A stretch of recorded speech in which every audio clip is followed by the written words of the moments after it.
Beautiful and amazing Royals of Afrika. Mbolwani,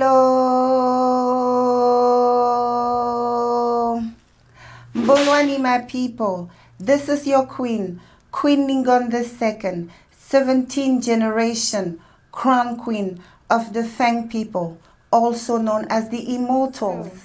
If you are new to my channel, welcome. This is Nubia, the path to return, the home of the African royals. If you like my vibe, stick around. You might learn something. Now, to my beautiful, amazing, gorgeous and handsome African royals, welcome back. My beautiful and amazing Royals of Afrika.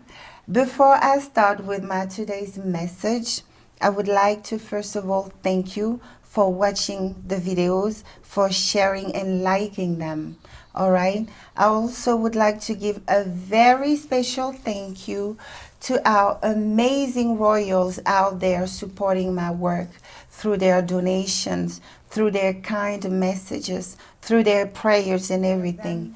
Bantu Mother, Dr. Patrice, all of you, thank you so much. May you be divinely blessed forever. Let's get to the heart of the matter.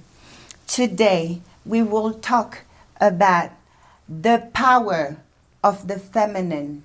I know that, as you know, our history, speaking of African history, our true and authentic history, it's almost invisible, all right? Because as you know, the conquerors took the time to erase a large part of our history, all right?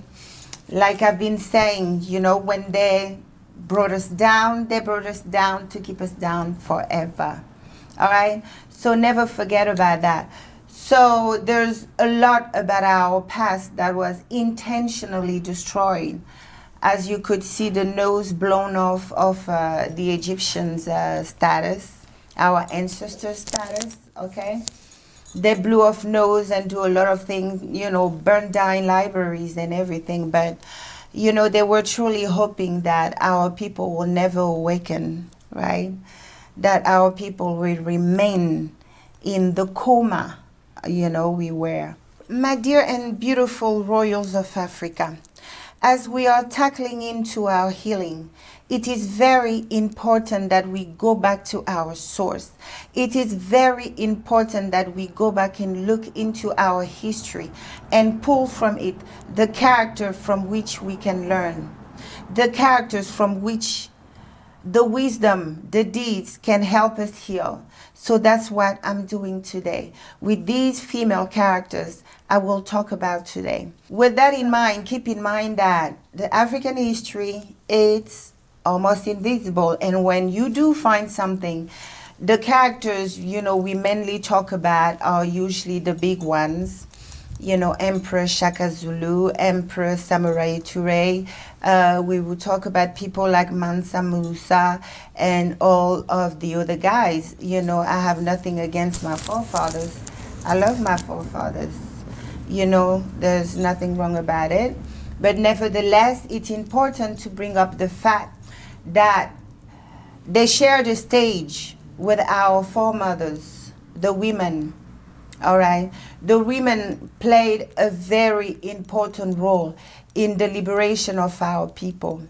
So basically today we will talk about the heroines of African history, okay? I think we should give them the due respect, like they say, like you English people say.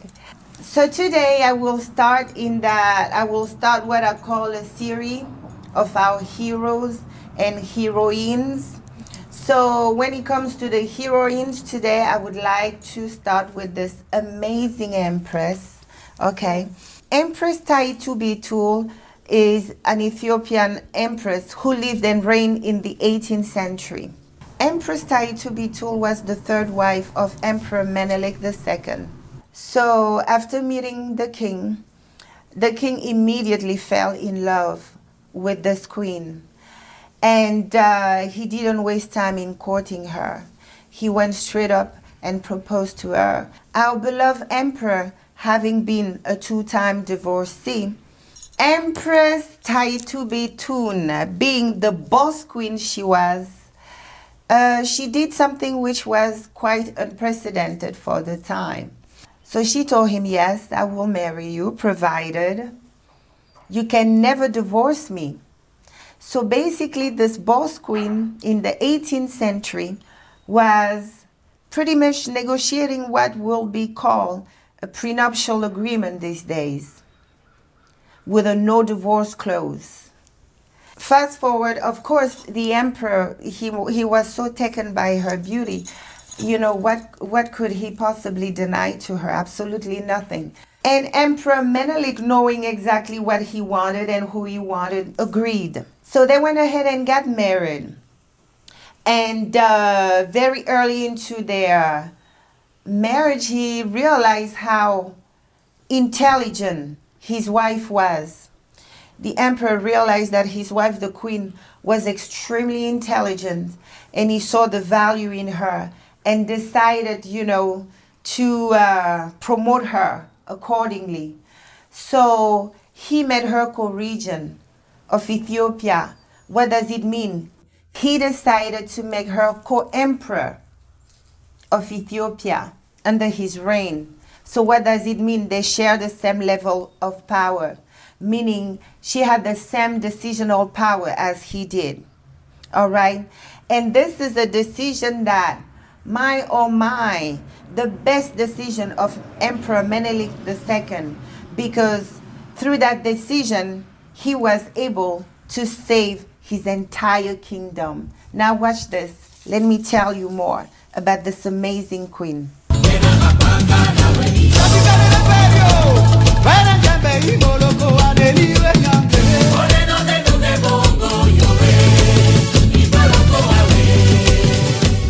Empress Taitu Bitul is most celebrated for the way she handled the Italians.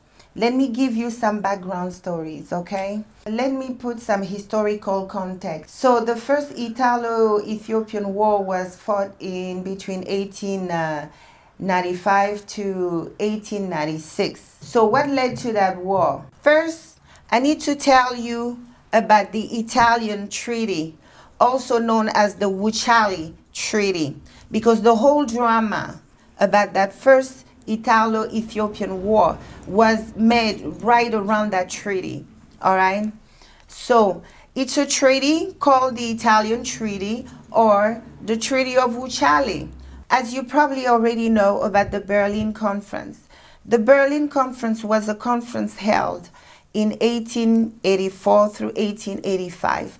It's a conference in which the dirty Western European gathered and agreed not to fight each other anymore, that they were too big to fight over some Negroes, that they just will, sit down as grown people and split their land equally, or however they see fit. After the 1885, they started colonizing Africa as their, territories overseas. All right? So those who were even other enemies got together for a piece of Africa. So the Berlin Conference took place between 1884 and 1885. All right? You follow me? So fast forward. We are now in 1889. By the time this treaty is signed, the Wuchale Treaty is signed, the entire continent of Africa has been conquered and occupied, but Ethiopia. So the Italians who have already occupied the northern part of Ethiopia, the area called Eritrea, Italian Protectorate. That's how they used to call it after they conquer our lands. the Italian king sent an emissary present a treaty to Emperor Menelik II and his wife Taitu Bitul. On May 2nd, 1889, they signed a treaty. Now, the purpose of the treaty was to promote friendship and trade between the two kingdoms. So the Italian presented the Ethiopian with the treaty in two languages. One language was Amharic, the language of our people in Ethiopia, and then the other version was the Italian version. So they signed the treaty on May the 2nd, 1889, right? So now, nevertheless, Empress Taitu Bitul, her soul wasn't just at rest with that treaty. So she was ordered, right, by the Creator, because as you know, the woman is the connection between the divine and us. So she was ordered to run a little thorough investigation on the treaty, the copy of the treaty she had in the language she did not understand. So through her connection, she was able to get a translator translate that treaty. Now, to her surprise, the Italian version of that same treaty, once translated into Amharic, turned out to say that upon signature upon signing that treaty, Ethiopia was therefore becoming a protectorate of Italy. So the Italian version of the treaty bluntly said that Emperor Menelik and his wife, in signing this treaty, they are surrendering Ethiopia to Italy. All right. So when she discovered that, she went fuming. She immediately contacted her husband and told him about the Italian deception. And she told her husband that they needed to go immediately to war against the Italians and remove them from their land. So that's exactly what she did. And since she had the same decisional power as her husband, so she went to war against the Italians. And on top of, being just this detective, this born detective, she also was a military genius. Not only she called for war to start, but also herself, she led a few troops on the battlefield. And during that first Italo-Ethiopian War, which was fought between 1895 to 1896, I want to say 7 years after that treaty was signed. So she waged war, she declared war on Italy, and Italy at that point was trying to reinforce the protectorate that they have, obtained through deception, through trickery. So she came up with two amazing strategies, because on top of being that boss queen she was an amazing military strategist. So she did another thing, which in addition of, imposing a prenuptial agreement on a king, which was unprecedented for the time, she did another thing which was unprecedented for her time. She enrolled the women into the Ethiopian army. So it was the first time in the region that, women are enrolled into the army. So that strategy alone had double benefit.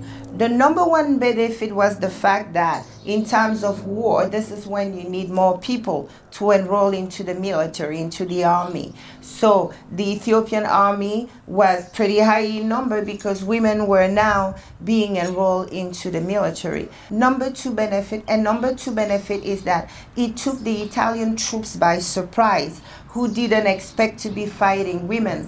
Realizing they're fighting women, they would just freeze on their track. They don't know what to do, to shoot or to beat up or to do what. It's like, what? We're fighting against women. And while they were busy being shocked, our woman would just have their way with them, kill them, all right? So she led a few troops herself while her husband and his people were out there kicking Italian behinds, I should say. And then Another military strategy idea she had, being the boss queen she was, the Italian had built trenches to hide and from where they could attack the Ethiopian. So what did she ended up thinking about doing? She just thought about cutting the water supply.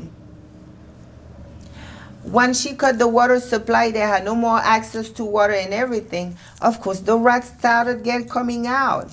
And when they were coming out, they were meeting with Ethiopian fire.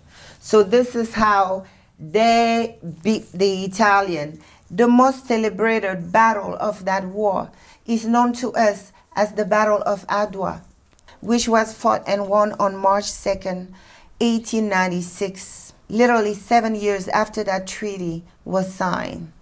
All right? So, through that victory of Adwa, Ethiopia was able to secure a permanent victory against the Italians. Wonderful.